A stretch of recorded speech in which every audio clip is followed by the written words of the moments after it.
So hello everyone, welcome to the selection classes. तो हमारा weekly compilation video का second week रहेगा, जिसमें हम डिस्कस करेंगे अपने जो 19 से लेकर 26 अक्टूबर के बीच में क्या क्या इंपॉर्टेंट न्यूज़ रही है फॉर आवर एग्जाम पर्सपेक्टिव। इस वीडियो को बेसिकली आपका टारगेट रहेगा आपका जो वन वर्ड एग्जाम होते हैं या वन डे एग्जाम होते हैं और जिसमें वन लाइनर क्वेश्चन पूछे जाते हैं, या फिर आपका प्री स्पेसिफिक जो डाटा रहता है वो सब इसमें हम कवर करेंगे। एक्सप्लेनेशन के लिए आप हमारी वीकली को छोड़ के बजाय कि जो डेली एनालिसिस है उसको आप कवर कर सकते हैं, ताकि इन डेप्थ एनालिसिस या इन डेप्थ नॉलेज ले सके उससे आप। चलिए स्टार्ट करते हैं।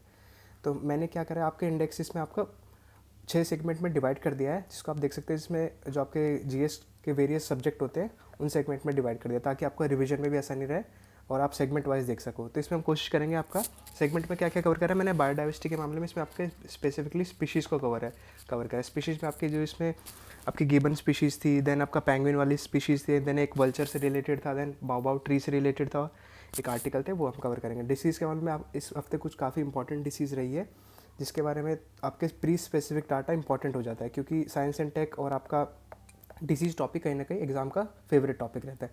साइंस एंड टेक में देखेंगे हमने क्या रिसर्च एंड डेवलपमेंट हुई है इन टर्म्स ऑफ स्पेस से रिलेटेड ज़्यादा आया था। देन ज्योग्राफी में और कवर करेंगे, इसमें जो आईआर रिलेटेड टॉपिक है ना, उसको थोड़ा सा बैकग्राउंड इन्फॉर्मेशन होती है किसी कंट्री के बारे में, वो सब इसमें हम कवर करेंगे। देन डिफेंस के मामले में जो अगर कोई नई हमने डिफेंस इक्विपमेंट खरीदा है या फिर बनाया है इंडिजिनियसली, वो हम देखेंगे। देन इकोनॉमिक्स के मामले में आपका कुछ रिपोर्ट्स हैं इस हफ्ते, वो हम कवर करेंगे शॉर्ट तरीके से। चलिए स्टार्ट करते हैं। तो हमारा फर्स्ट सेगमेंट रहेगा आपका बायोडाइवर्सिटी एंड स्पीशीज़ से रिलेटेड। इस हफ्ते क्या क्या इंपॉर्टेंट स्पीशीज़ रही थी वो हम देखते हैं। तो फर्स्ट स्पीशीज़ आपकी अफ्रीकन पेंगुइन रही थी, जिसके रिलेटेड आर्टिकल आया था कि इनकी जो तादाद है आपकी कहीं ना कहीं कम हो रही है, तो अब उसके रिलेटेड आर्टिकल आया था। पर इसके लिए आपका एग्जाम में वन डे एग्जाम के लिए क्या क्या इंपॉर्टेंट आ जाता है, एक तो थोड़ा सा इनका जो आपका अपीयरेंस होता है, फिजिकल अपीयरेंस, वो बताया हुआ है कि यूनिक पैटर्न होता है आपका, यूनिक ब्लैक स्पॉट्स होते हैं चेस्ट में, पिंक ग्लैंड्स होते हैं। और इसमें आपके लिए इंपॉर्टेंट हो जाता है कि क्या डिस्टिंग्विश आपके मेल और फीमेल के मामले में। तो मेल के मामले में male are larger than females and have large beaks, तो ये आपको एक डिस्टिंग्विश करने में आसानी रहेगी। हैबिटेट आपका ठीक है बता रखा है कि 40 किलोमीटर ऑफ द शोर रहते हैं। डिस्ट्रीब्यूशन की बात करिए, ये आपके लिए इंपॉर्टेंट हो जाता है कि कहाँ कहाँ ये पाए जाते हैं। ये आपका अफ्रीकन मेनलैंड में पाए जाते हैं। देन आपका नामीबिया के बर्ड आइलैंड, आपका एल्गो बे और साउथ अफ्रीका मेजरली ये पाए जाते हैं। ठीक है। देन थोड़ा फीचर के मामले में आपके इंपॉर्टेंट हो जाता है कि फ़ीचर क्या है। एक तो बरोज में रहते हैं, ठीक है, और आपका 20 साल तक इनकी लाइफ स्पैन होती है। और आपका फीड किस पे करते हैं, खाते हैं कि आपका फ़िश और एंचोवी दे आर मेन डाइट रहती है इनकी। आपके लिए इंपॉर्टेंट हो जाता है इसका कंजर्वेशन स्टेटस जानना है। यहाँ से एग्जाम में क्वेश्चन आते हैं आपका आईयूसीएन स्टेटस आपका एंडेंजर्ड है इसका, और आपका कहीं ना कहीं ग्लोबल वार्मिंग से इनको काफ़ी इंपैक्ट पड़ रहा है, तो वो चीज़ थी। देन हमारी नेक्स्ट स्पीशीज़ आई थी हुलिकन गिबन के मामले में। देन इसके लिए आर्टिकल ये था कि जो नेशनल रेलवे फ्रंटियर रेलवे है वो आपका ब्रिज बना रहा है। कौन से वाले एरिया में, आपका आसाम से रिलेटेड क्वेश्चन आया कि आसाम में एक ब्रिज बनाया जा रहा है और उस ब्रिज में कोशिश करी जा रही है कि इनके हैबिटेट को कुछ नुकसान ना पहुंचे। तो इसके बारे में हम थोड़ा सा जान लेते हैं। तो थोड़ा सा आपको हुलिकन गिबन आप देख के समझ ही होंगे फ़ोटो से। तो इनके एक तो ये कौन से एरिया में पाए जाते हैं, आपके साउथ पास्ट ऑफ एशिया में पाए जाते हैं, और आपका ट्रॉपिकल और सब ट्रॉपिकल फॉरेस्ट में। साथ साथ आपके लाइफ स्पैन की बात, आपके they are one of the 20 species की है ये गिबन वाली स्पीशीज़। आपके जो 20 स्पीशीज़ है टोटल, उनमें से ये एक स्पीशीज़ है हुलिकन गिबन वाली। डिस्ट्रीब्यूशन की बात करें तो ये आपका they are not only endemic to India, मतलब सिर्फ इंडिया में नहीं पाए जाते, आपके म्यांमार में भी पाए जाते हैं, बांग्लादेश और आपका चाइना में भी पाए जाते हैं। It is the only app. यहाँ से आपका क्वेश्चन आ सकता है कि पूछेंगे कि कौन सा ओनली ऐप है that is found in India, तो यहाँ पे आपका आंसर आपका होना चाहिए हुल गिबन। इंडिया में आपका ये डिस्ट्रीब्यूशन बता रखा है, मेजरली आपके नॉर्थ ईस्ट इंडिया में पाए जाते हैं, तो आपको पता होना चाहिए। सेंचुरी की बात करें तो इनकी सबसे बड़ी सेंचुरी आपकी असम में, उसका नाम है हुलुंगपर गिबन सेंचुरी। ठीक है, ये आपको आइडिया होना चाहिए इसका थोड़ा सा। कैटेगराइजेशन कर रखा है इनके बारे में, 2 स्पीशीज़ है बेसिकली जो पाई जाती है। आपका फर्स्ट स्पीशीज़ का नाम तो आपका ईस्टर्न हुलुक गिबन है, जिसका साइंटिफिक नाम है आपका हुलुक लियोस एंड डेयस। देन आपका सेकंड वाली आपका वेस्टर्न हुलुकल गिबन है, उसका साइंटिफिक नेम है, जो भी आपका वो भी आपका नॉर्थ ईस्ट में पाई जाती है। देन फीचर के बारे में मामले आपको थोड़ा सा फ़र्क पता होना चाहिए कि थोड़ा सा ना दिखने में आपस में फ़र्क होता है, मेल और फीमेल में डिस्टिंग्विश होते हैं कैसे। एक तो जो मेल और फीमेल आपके सेम साइज़ के तो होते हैं, बट कलर में वो डिफरेंस होता है। जो मेल होते हैं वो आपका ब्लैक कलर्ड में होता है विद रिमार्केबल वाइट ब्रोज होते हैं, आप देख सकते हैं। ये आपका मेल है, यहाँ पे देखो वाइट इसके जैसे मूछ जैसा है, दाढ़ी जैसा स्ट्रक्चर। देन आपका कलर इसका ब्लैक होता है। ये आपकी फीमेल है। फीमेल आपकी यूजुअली आपका ग्रे ब्राउन फर में पाई जाती है, और उसके डार्क हेयर होते हैं चेस्ट एंड नेक पे। ठीक है, वाइट रिंग लाइक स्ट्रक्चर होता है क्या। डायरनल और एब्रो आर्बोरियल है, इसका मतलब होता है, डायरनल का मतलब होता है आपका डे में ये आपका जो भी फूड गैदरिंग होती है, घूमते हैं, वो इनका डे का काम होता है। आर्बोरियल का मतलब होता है मेनली आपका ट्री पे रहते हैं। ठीक है, दे आर मोनोगैमस, आपका सेम पार्टनर रहता है इनका थ्रू आउट द लाइफ। तो यहाँ से आपका है यूपीएससी में भी इसमें क्वेश्चन आ चुका है इससे रिलेटेड कि एलिफेंट से रिलेटेड क्वेश्चन आया था। तो यहाँ से कहीं ना कहीं चांस है कि नेक्स्ट बार हुलुक गिबन के बारे में पूछ ले, तो इसका आइडिया होना चाहिए आपको। फीचर्स मैंने आपको बेसिकली बता ही दिया, आपके बेसिकली आपके वोकलाइजेशन से बात करते हैं। लाइफ स्पैन के बारे में बात करें तो 25 ईयर्स। कंजर्वेशन स्टेटस आपके लिए किसी भी एग्जाम के लिए इंपॉर्टेंट हो जाता है। रेड लिस्ट में ये है आपके IUCN की रेड लिस्ट है, उसमें आपका जो ईस्टर्न वाला है वो अब तो आपका वल्नरेबल वाली कैटेगरी में और वेस्टर्न वाला आपका एंडेंजर्ड कैटेगरी में, दोनों आपके शेड्यूल 1 में पाए जाते हैं। वाइल्ड लाइफ प्रोटेक्शन एक्ट 1972 की लिस्ट में आपका शेड्यूल 1 में है, ठीक है। नेक्स्ट स्पीशीज़ हमारे लिए इंपॉर्टेंट हो जाती है, एक वल्चर से रिलेटेड है, आपके लॉन्ग बिल्ड वल्चर एक स्पीशीज़ है, आउट ऑफ द 12 वल्चर है। तो इसमें बात करिए आपके कहाँ पाया जाता है, बेसिकली आपका नेटिव है आपका एशियन रीजन में पाया जाता है। यहाँ से क्वेश्चन आ सकता है कि they are also found in, आपका अफ्रीकन बोल देंगे या फिर अमेरिकन, नॉर्थ अमेरिकन नहीं, ये आपका एंडेमिक टू एशिया रीजन है, ठीक है। यहाँ से क्वेश्चन आ सकता है।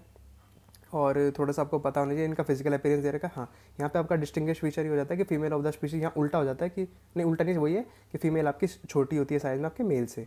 हैबिटेट वही है, बेसिकली आपके विलेजेस और सिटीज़ के पास पाए जाते हैं, जहाँ पे सवाना वाले एरिया में, जहाँ पे आपका बेसिकली ना डेड ऑर्गेनिज्म या डेड बॉडी मिलती है, नहीं उन पे स्कैवेंजर देखा जाए तो स्कैवेंजर्स है, बेसिकली आपके डेड बॉडी पे ही रिलाई करते हैं खाने के लिए। डिस्ट्रीब्यूशन की बात करें तो आपका इंडिया, पाकिस्तान और नेपाल में देखे जाते हैं। कंजर्वेशन स्टेटस आपके लिए इंपॉर्टेंट है, वो आपका क्रिटिकली एंडेंजर्ड स्पीशीज़ में है आपका IUCN की रेड लिस्ट में। पॉपुलेशन के मामले में देखा जाए तो 97 to 99% आपकी इनकी पॉपुलेशन कम हो गई बिकॉज ऑफ द, ये आपको डाइक्लोफेनिक का ड्रग के बारे में पता होना चाहिए। एक ऐसा ड्रग है जो आपके ना बेसिकली डेयरी वाले यूज़ करते हैं, डेयरी फार्मिंग के लिए, वो आपके गाय भैंसों को खिलाते हैं पेन किलर के लिए ऐसा। पर जब वो डेड हो जाते हैं तो ये आपके वल्चर उन पर खाते हैं उनको, तो कहीं ना कहीं ये वाला ड्रग उनके अल्टीमेटली उनके अंदर चला जाता है, जिसकी वजह से किडनी फेलियर होने के चांस रहते हैं, जिसकी वजह से इनकी डेथ का नंबर बढ़ता जा रहा है। थोड़ा सा आपको इनके बारे में जो और भी स्पीशीज़ है वो हमको पता होना चाहिए। इसमें आपके लगभग 9 स्पीशीज़ है। तो फर्स्ट आपकी ओरिएंटल ब्लैक है, इसका स्टेटस आपका क्रिटिकली एंडेंजर्ड है, ठीक है। ये आपको याद होने चाहिए, यहाँ से क्वेश्चन आ सकते हैं, आपके मैच द फॉलोइंग के रूप में भी आ सकते हैं और एज अ वनडे में भी आ सकते हैं।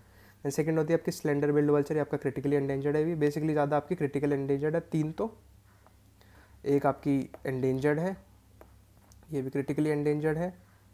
देन आपके लीस्ट कंसर्न है, ये आपको याद हो ही जाएगा कौन सा है, इंडियन ग्रिफिन वल्चर है। देन आपका हिमालयन वाला है, वो भी नियर थ्रेटेंड है। देखा जाए तो ये सबसे ऊपर वाले ये सबसे ज़्यादा खतरे में, और नीचे वाले आपके नियर थ्रेटेंड है, इनको कोई खतरा नहीं है, ठीक है। आपको याद करने में आसानी रहेगी कि जो 3 + 1 ये आपकी क्रिटिकली एंडेंजर्ड में और एक आपका एंडेंजर्ड में, ठीक है। आपको नाम पता होना चाहिए और इनका स्टेटस पता होना चाहिए।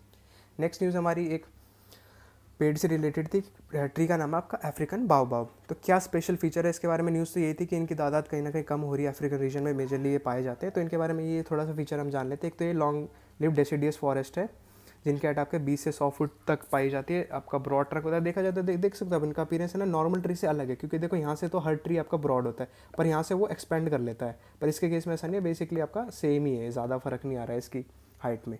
तो कॉम्पैक्ट टॉप्स होते हैं और आपका ब्रॉड ट्रंक्स होते हैं इनके।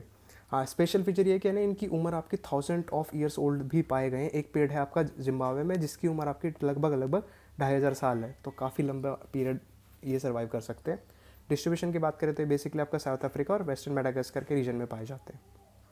इकोलॉजिकल सिग्निफिकेंस क्या है, मतलब इनका क्यों इनको पूछा जा रहा है, तो बेसिकली आपका अफ्रीका में वेरी इंपॉर्टेंट है, they are one of the fundamental of their entire dry African savanna ecosystem.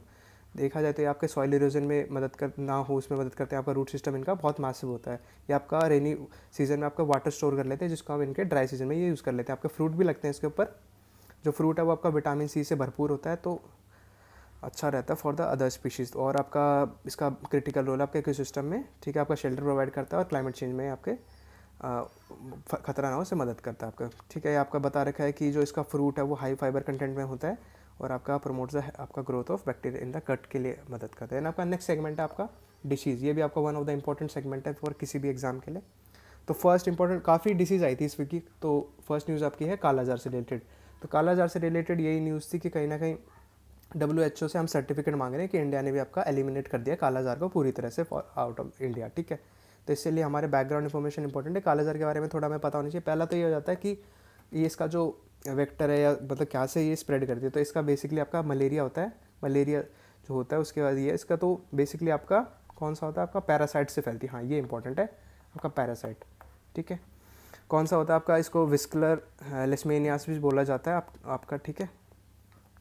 Then आपका ये NTD में काउंट होता है। NTD होता है आपका नेग्लेक्टेड ट्रॉपिकल डिसीज। जो आपका अर्थ है, अर्थ में जो भी आपका ट्रॉपिक ऑफ कैंसर से लेकर ट्रॉपिक ऑफ कैप्रिकॉर्न या फिर इक्वेटर के पास वाली कंट्रीज़ है ना, बेसिकली उनमें जो डिसीज़ें यूजुअली होती है तो उनको NTD बोला जाता है because of the poor hygiene या फिर सैनिटेशन की वजह से। देन हमारा नेक्स्ट आ जाता है कि जो ये आपके किससे फैलती है, आपका जो ये फ्रूट, इसको फ्लाइज बोला जाता है। तो ये ये आपका एक तरह से ना जानवरों से होती है, अभी मैं आपको बताऊंगा। वो जानवर में वो कालाजार वाला आपका पैरासाइट होता है, वो मच्छर उसको खाता है, वो मच्छर देन इंसानों को खाता है, देन वो आपके ह्यूमन में हो जाता है। तो ये इसका, और इसको आपका और भी इसके नाम है आपका, इसका डमडम फीवर भी बोला जाता है, ब्लैक फीवर भी बोला जाता है। यहाँ से क्वेश्चन आ सकते हैं कि डमडम फीवर और ब्लैक फीवर कौन से डिसीज़ का नाम है या कौन से, ठीक है, वो आपका कालाजार है। ठीक है, पैरासाइट आपका इसका लिशमेनिया जीनस का होता है कि वो बाइट्स होता है आपका। सैंड फ्लाई है, ये सैंड फ्लाई है।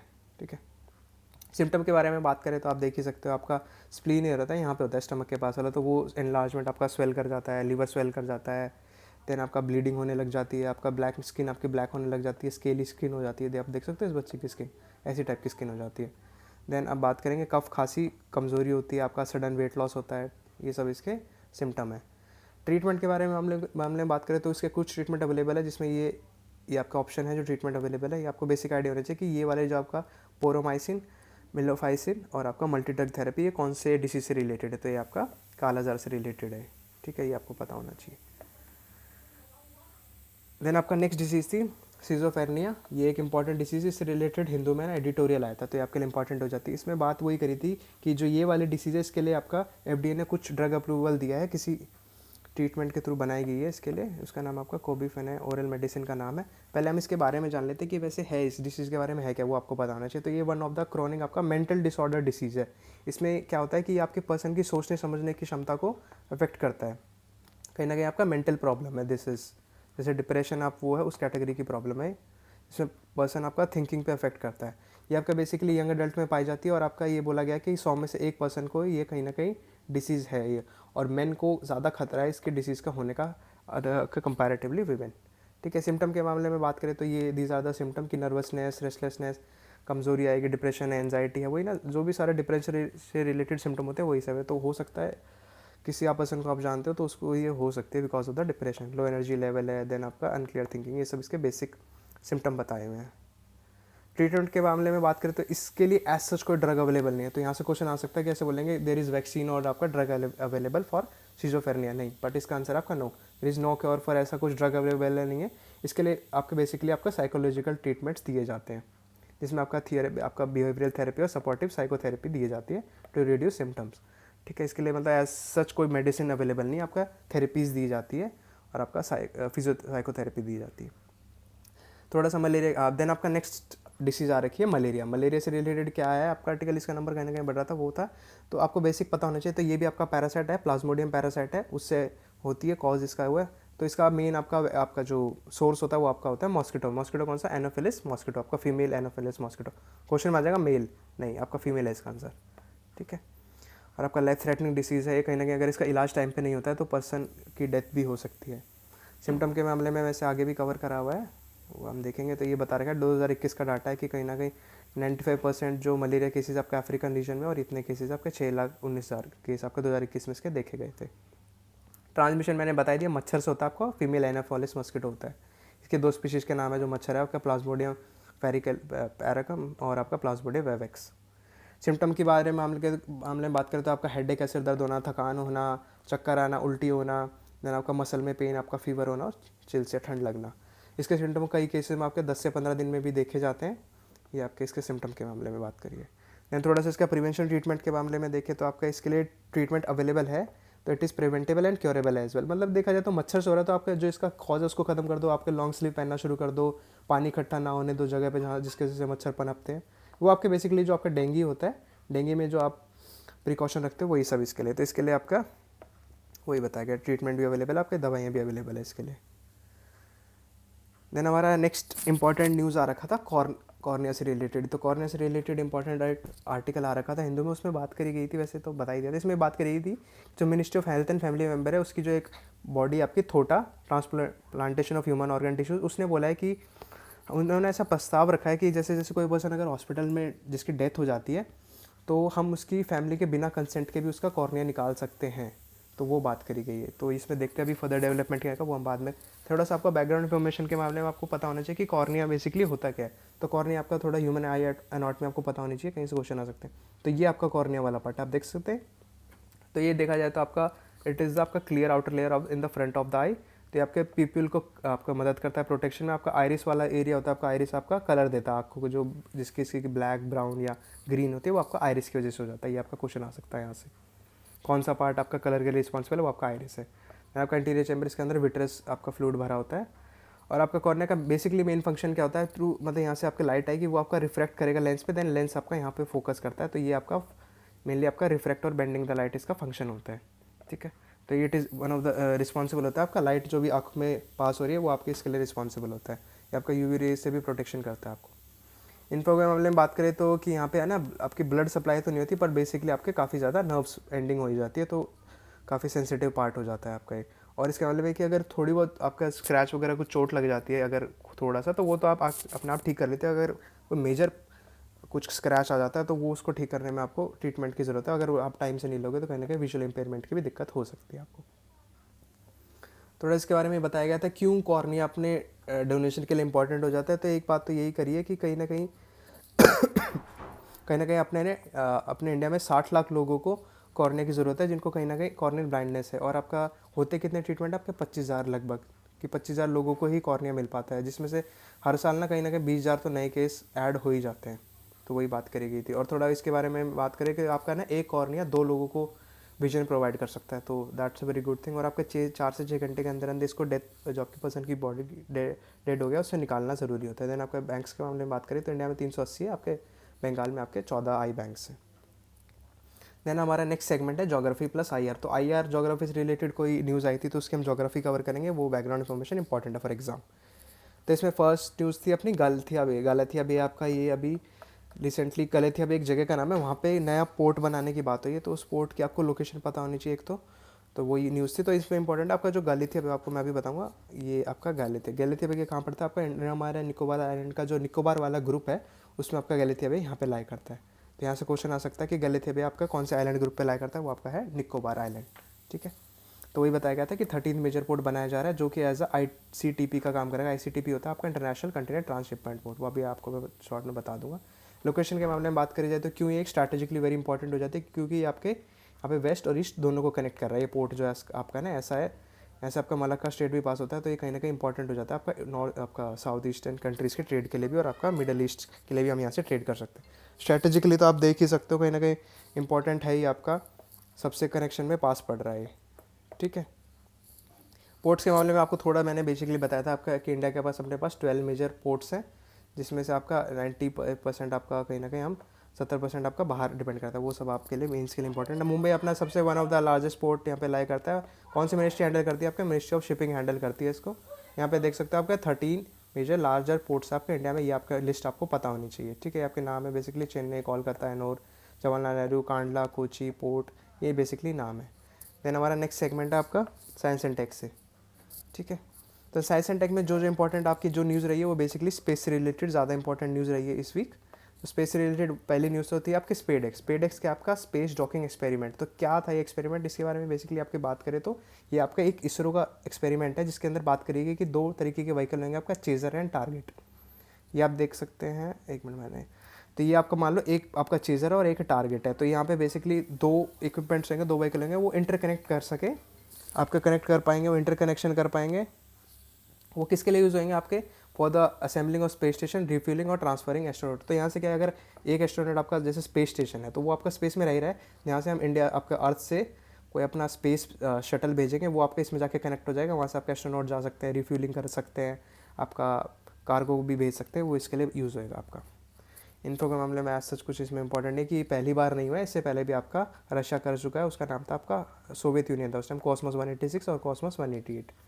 तो ये सिग्निफिकेंस वो बता दिया मैंने आपको। लॉन्ग टर्म स्पेस एक्सप्लोरेशन में मदद करेगा, आपका satellite maintenance and future space construction. SpaDeX के मामले में थोड़ा सा वो जो मैंने बताया वो आपको बता रखा है। इसमें इंपॉर्टेंट ये था कि आपका इंडिया भी कहीं ना कहीं स्पेस स्टेशन डेवलप करने के लिए कोशिश कर रहा है, उसका नाम रखा जाएगा भारतीय अंतरिक्ष स्टेशन, जो आपका बोला जा रहा है 2035 तक हम बना लेंगे। ISS अभी आपका इंटरनेशनल स्पेस स्टेशन है ही, तो वो सब है। नेक्स्ट एक इंपॉर्टेंट न्यूज़ थी आपकी मिशन मौसम। तो मिशन मौसम किस बारे में बात करें, नाम से आप समझ गए हो। तो बेसिकली हो ये रहा है कि इंडिया का जो वेदर फोरकास्ट की जो प्रिडिक्शन है ना, वो सही नहीं होती है। जब वो बोलते हैं उसका उल्टा हो रहा है, तो वो कहीं ना कहीं आपके जो वेदर आपके डेवलपमेंट और गोल्स हम प्लानिंग करते हैं उसमें कहीं ना कहीं इम्पैक्ट या आपका रुकावट का काम करता है। तो उसी के रिगार्डिंग कोशिश करी गई है कि सेंट्रल गवर्नमेंट ने एक प्रस्ताव करा है आपका 2000 करोड़ आपकी मोदी गवर्नमेंट देगी फॉर द मिशन मौसम। इसमें बात करी गई है आपके लिए कि हम जो प्रिडिक्शन आपकी जो वेदर फोरकास्ट है उसके लिए फर्दर इक्विपमेंट और स्टडी रिसर्च एंड डेवलपमेंट करेंगे ताकि हम अच्छी प्रिडिक्शन कर सके क्लाइमेट चेंज के मामले में। थोड़ा सा इम्प्लीमेंटेशन के मामले में ये इसमें क्या क्या आपके काफ़ी सारे जो 3 बेसिकली ये यहाँ से क्वेश्चन आ सकता है कि कौन से 3 मिशन इसमें इन्वॉल्व होंगे। तो आपका IMD है और आपका ये बताया गया Indian Institute of Tropical Meteorology और आपका national centre for medium range weather है, ये भी इसमें इन्वॉल्व होगा। और सपोर्ट आपको मिलेगा MOES बॉडीज़ है आपकी, ये सब MOES बॉडीज़ है जिनसे सपोर्ट मिलेगा। ठीक है, देन हमारा नेक्स्ट सेगमेंट है defence, one of the important segment for exam. तो इसमें एक एक्सरसाइज आपके लिए इंपॉर्टेंट हो जाती है। इसमें क्वेश्चन आया था कि क्वेश्चन नहीं आपका आर्टिकल आया था कि नसीम अल बहार एक एक्सरसाइज है, military exercise, bilateral naval exercise है, वो किस 2 कंट्रीज़ के बीच में परफॉर्म करी जा रही है। तो इसका आंसर आपका है इंडिया एंड ओमान। तो यहाँ से मैच द फॉलोइंग भी आ सकता है या ये सब क्वेश्चन आ सकते हैं, तो आपको पता होना चाहिए। पिछली वीडियो में मैंने आपके लिस्ट के मामले में बात करी थी कि और भी कौन कौन सी मिलिट्री एक्सरसाइज है जो हम अदर कंट्रीज़ के साथ परफॉर्म कर सकते हैं, तो वो आप देख सकते हैं, इंपॉर्टेंट है वो। ठीक है, दैन ओमान के बारे में ये कि ओमान हमारा पहला कंट्री GCC में जिसके साथ हम आपका इंडिया बायलैटरल एक्सरसाइज परफॉर्म कर रहा है लंबे टाइम से। ठीक है, 2 फेज़ में होगी, आपका हार्बर फेज़, आपका सी फेज़ है इसमें। बेसिक हम काम क्या करेंगे इसमें, हम आपका सिग्निफिकेंस के मामले में बात करें तो जो हम अब एक दूसरे की प्रैक्टिसेस बता सकते हैं एक दूसरे को, क्योंकि दोनों का कहीं ना कहीं डेजर्ट एरिया है थोड़ा सा, तो वहाँ पे और आपका जो सी भी पड़ता है, ओशन है, तो वहाँ की जो उनके पास अगर कोई इन्वेंशन है, कोई फर्दर डेवलपमेंट है, तो वो हम आपस में शेयर कर सकते हैं। तो यहाँ पे हेलीकॉप्टर ये सब बेसिक बात करी गई थी कि क्या क्या हमने आपका जो परफॉर्म करा जाएगा। इसमें हेलीकॉप्टर भी है, आपका ये VRT ARP है। ठीक है, देन हमारा नेक्स्ट आर्टिकल था समर्थक। INS समर्थक आपका कमीशन कर दिया गया है। क्या है INS समर्थक? It is one of the आपका मल्टीपर्पज़ व्हीकल है इंडियन नेवी का। तो आपको फर्स्ट बताना, कमेंट में आप बताइएगा फर्स्ट कौन सा है। ठीक है, आपको पता होना चाहिए फर्स्ट कौन सा। ये आपका सेकंड आपका INS समर्थक। ये आपका कहाँ पे, यहाँ से क्वेश्चन आ सकता है, कहाँ पे डेवलप करा गया है? ये आपका L&T ने डेवलप करा है। कहाँ पे आपके बताया था आपका, ये कहीं शिप, हाँ ये आपका शिपयार्ड है कत्तूपल्ली में, यहाँ पे डेवलप करा गया था under the mission make in India and आत्मनिर्भर विजन। तो ये आपका है ना कहीं इंडिजिनसली बनाया गया है, पूरा का पूरा शिप इंडिया ने खुद बनाया अंदर अपने। इसमें आपका वेपन्स है, सेंसर है, हाई रोल, इसमें काफ़ी का आपके स्पेसिफिकेशन के मामले में बात करें तो काफ़ी कुछ इसके पास काबिलियत है। थोड़े से और पॉइंट गया तो L&T जिस शिपयार्ड के मामले में बात करे थे वो आपके और भी प्रोजेक्ट्स पे अभी फ़िलहाल काम कर रहा है, वो ये सब बना रहा है आपके अभी भी। ठीक है, इसका आपका ये कैडेट ट्रेनिंग शिप्स बना रहा है 6 अदर डिफेंस वेसल बना रहा है या पार्टनरशिप। तो ठीक है, आपको पता होना चाहिए कि it is one of the first indigenously MPV है आपका मल्टीपर्पज़ व्हीकल, L&T में बनाया गया चेन्नई के कत्तूपल्ली में। ठीक है, देन हमारा नेक्स्ट था डिफेंस से रिलेटेड NGM क्या था कि आपका नेक्स्ट जनरेशन मिसाइल वेसल अभी डेवलप करे जा रहे हैं, तो वो बात थी। तो अभी हमने कुछ बनाया है आपका, किसकी हेल्प ली आप, हमने इसमें आपका US की हेल्प ली, US की कंपनियाँ जनरल इलेक्ट्रॉनिक्स, उसकी हेल्प ली है इसमें बनाने में। तो इसकी लागत थी आपकी 6 बनाए जा रहे हैं आपके लगभग 9800 करोड़ की इसकी बजट सैंक्शन हुआ था इसके लिए। ठीक है, ये आपके मार्च 2027 तक इनको बना के तैयार कर देंगे। फीचर के मामले में बात करें तो इनमें जो एक ही इंजन था ये LM-2500, ये हमने जनरल इलेक्ट्रॉनिक उसकी हेल्प ली है आपकी US की कंपनी फॉर बनाने के लिए। तो नहीं तो बाकी की इसका 75% हिस्सा आपका इंडिया में ही बनाया गया है। स्पीड के मामले में आपके स्पेसिफिकेशन बता रखा है, यही इसमें फीचर्स है। इसमें ब्रह्मोस मिसाइल भी आपका है इसमें, तो आपको पता होना चाहिए ब्रह्मोस के मामले में क्या, it is one of the supersonic cruise missile है। तो ब्रह्मोस आपने किसने मिलकर बनाई है? तो आपका ब्रह्मपुत्रा और ब्रह्मोस्तक रिवर से मिलकर बना है। किसने बनाई है? आपके इंडिया प्लस रशिया ने मिलकर बनाई है ये वाली मिसाइल, तो ये आपको पता होना चाहिए। देन हमारा लास्ट सेगमेंट है आपका इकॉनमी से रिलेटेड। ये इंपॉर्टेंट सेक्शन है क्योंकि इस बार, पिछली बार नहीं थे इकॉनमी सेक्शंस, पर इस बार इकॉनमी से रिलेटेड काफ़ी अच्छे आर्टिकल है। तो फर्स्ट हमारा IMF से रिलेटेड था कि IMF ने कुछ प्रिडिक्शन करी थी, वो इंडिया ने फुलफिल करी थी, 7% की बात करी गई थी इसमें। वो उसमें आपका इंपॉर्टेंट हो जाता है IMF के बारे में थोड़ा जानना। तो IMF one of the twin sister है आपके, बनाई गई थी जो ब्रेटन वुड कॉन्फ्रेंस में। ठीक है, एक तो वर्ल्ड बैंक था और एक आपका IMF था। ठीक है, सेकेंड वर्ल्ड वॉर के बाद बनाए गए थे। इसमें आपके 190 कंट्रीज़ अभी है और इंडिया ने इसको ज्वाइन करा था आपका 1945 में। पर्पस के मामले में बात करें तो इनका काम बेसिकली आपका स्टेबिलिटी प्रोवाइड करना for the international monetary system. अगर किसी कंट्री को पैसे की ज़रूरत है या किसी ऑर्गेनाइजेशन को, तो ये उनको पैसे देने का काम करती है। ठीक है, देन आपकी इसमें 2 रिपोर्ट्स अगर ये पब्लिश करती है, आपका फर्स्ट होता है, यहाँ से क्वेश्चन आ सकते हैं कौन सी रिपोर्ट, आपका ग्लोबल फाइनेंशियल स्टेबिलिटी रिपोर्ट, आपका वर्ल्ड इकोनॉमिक आउटलुक। ठीक है, ये बेसिक बता रखे कि अब तक ये कितना पैसा दे चुके हैं कंट्रीज़ को, ये आपको पता होना चाहिए वैसे नाज। देन हमारे लिए इंपॉर्टेंट हो जाता है इसमें आपके वर्ल्ड बैंक और आईएमएफ से रिलेटेड डिफरेंस पता होना चाहिए। वर्ल्ड बैंक जैसे आप सोचो कि वर्ल्ड बैंक भी तो कहीं ना कहीं लोन ही देता है, तो आईएमएफ भी तो लोन ही दे रहा है, फ़र्क इनमें क्या है वो मैं आपको बता देता हूँ। ये आपका देता है बेसिकली, अगर कोई कंट्री को लोन चाहिए वो डिपेंड नहीं करता, वो किसी प्रोजेक्ट के लिए मांग रहे हैं तो वो दे देंगे, जिसमें अगर बिल्डिंग डैम है तो वो पैसा दे देंगे। पर आईएमएफ का काम थोड़ा सा अलग है, क्योंकि किसी को डेस्परेटली नीड है, क्योंकि उनकी इकॉनमी कहीं ना कहीं नॉट डूइंग वेल है या अच्छा नहीं परफॉर्म कर पा रही है, तो हम उनको लोन देते हैं। तो इसमें ये है डेस्परेटली नीड्स मनी। इसमें आपकी जो लोन कंडीशन होती है वो ज़्यादा टफ नहीं होती, इसमें आपकी टफ होती है। ये आपका लॉन्ग टर्म के लिए दिया जाता है, ये आपका शॉर्ट टर्म के लिए दिया जाता है। पाकिस्तान को दिया था $6 बिलियन का आज तक, because of the poor economy condition. इसमें आपका प्रोजेक्ट के रिलेटेड पैसा दिया जाता है। देन हमारा नेक्स्ट अभी रिपोर्ट आई है वर्ल्ड एनर्जी आउटलुक रिपोर्ट। तो इसके लिए इंपॉर्टेंट क्वेश्चन हो जाता है कि एक तो कौन पब्लिश करता है, तो पब्लिश करता है आपका IEA, ठीक है, ये आपको पता होना चाहिए, international energy association, energy agency, ठीक है। तो वो इंपॉर्टेंट हो जाता है आपके लिए। इसके लिए इसमें क्या इसका था, क्या मेन एम होता है इसका, तो इसका काम होता है आपका, अगर कोई जो आपका ट्रेंड्स होते हैं ना, किसके मामले में, आपका एनर्जी डिमांड एंड सप्लाई के मामले में, उन ट्रेंड को जो अगर कौन सी कंट्री आपका सबसे ज़्यादा कंज्यूम कर रही है एनर्जी, तो वो सब इसका डाटा प्रोवाइड करने का काम होता है, एनर्जी सिक्योरिटी, एमिशन और आपका एनर्जी इकोनॉमिक डेवलपमेंट के मामले में, ठीक है। वो इंपॉर्टेंट था आपके लिए इसमें, ठीक है। देन हमारा नेक्स्ट अभी फ्रीडम रिपोर्ट आई है आपकी, कौन सी, economic freedom of the world report. तो कौन पब्लिश करता है इसको, आपको यहाँ से क्वेश्चन आ सकता है, यहाँ से क्वेश्चन आएगा आपका, द फ्रेजर इंस्टीट्यूट पब्लिश करता है। तो अभी 2024 की एनुअल रिपोर्ट आ गई है, तो इसके बारे में थोड़ा सा जान लेते हैं। तो इसमें ये 165 कंट्रीज़ है इसमें अभी जो पार्ट लेती है। इसमें कहीं ना कहीं वो किसके बेसिस पे, आपका जो इसका एम क्या है, तो एम इसका होता है कि अगर कोई कंट्री आपका, उस कंट्री के पर्सन आपका फ्रीली आपका मार्केट में फ्रीडम है उनको किसी चीज़ को परचेज करने की, या फिर पर्सनल चॉइस की, या फिर एक्सचेंज की, तो वो आपका जिस क्राइटेरिया को परफॉर्म करा जाता है उसको आपका इंडेक्स दिया गया है, नाम आपका इंडेक्स ऑफ इकोनॉमिक फ्रीडम, ठीक है। तो इसमें अगर कोई प्राइवेटली ओन्ड प्रॉपर्टी है वो कहीं इन्वेस्ट करना चाहती है तो कितनी सहूलियत है उन लोगों को, तो उस बेसिस पे जज करा जाता है आपका ये रिपोर्ट। तो इसमें रैंकिंग की बात करें तो यहाँ से आपका इंपॉर्टेंट हो जाता है क्वेश्चन।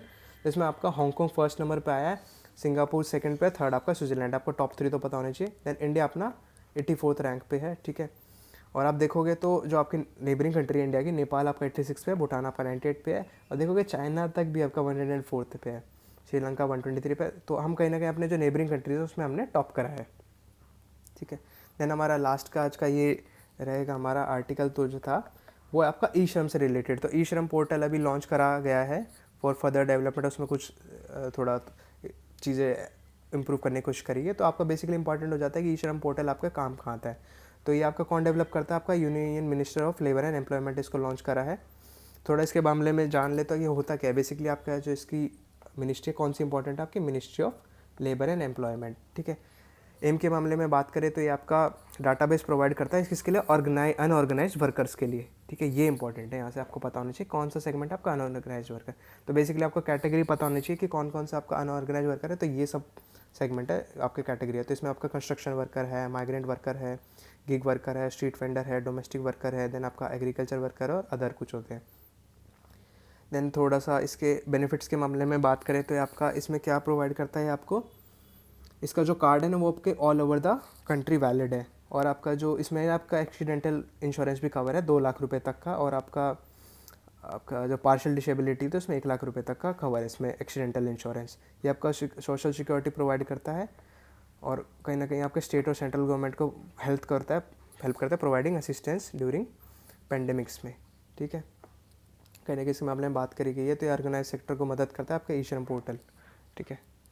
तो ये हमारे लास्ट का था। Thank you for watching. उम्मीद करता हूँ आपको हमारा वीकली एनालिसिस सीरीज़ पसंद आ रहा होगा। इसमें हम कोशिश यही कर रहे हैं कि कहीं ना कहीं जो आपकी ब्रेन की वर्किंग है वो आप रिटेंशन पावर इतनी स्ट्रांग नहीं होती अगर आप रिवाइज नहीं करोगे। तो इसमें हमने कोशिश करी है कि आप जो भी न्यूज़ आई है उसको आप वीकली अगर हम कवर कर लोगे, आप डेली तो देखो आपका रैपिड न्यूज़ एनालिसिस, साथ में अगर आप वीकली आपको रिवाइज नहीं करना पड़ेगा, सीधा आप इस वीडियो को देख सकते हो। इसमें हमने वेरी क्रिस्प रखने की कोशिश करी, आपके 30 मिनट के अंदर अंदर हमने आपके वीक में जो जो इंपॉर्टेंट आर्टिकल आए थे अलग अलग सेगमेंट के, वो हमने कवर कर दिए हैं। तो उम्मीद करता हूँ आपको ये सीरीज़ अच्छी लग रही होगी। तो प्लीज़ सपोर्ट दिखाइए आपका लाइक का वीडियो करके, और कमेंट भी करिए, और subscribe our channel the selection classes. Thank you.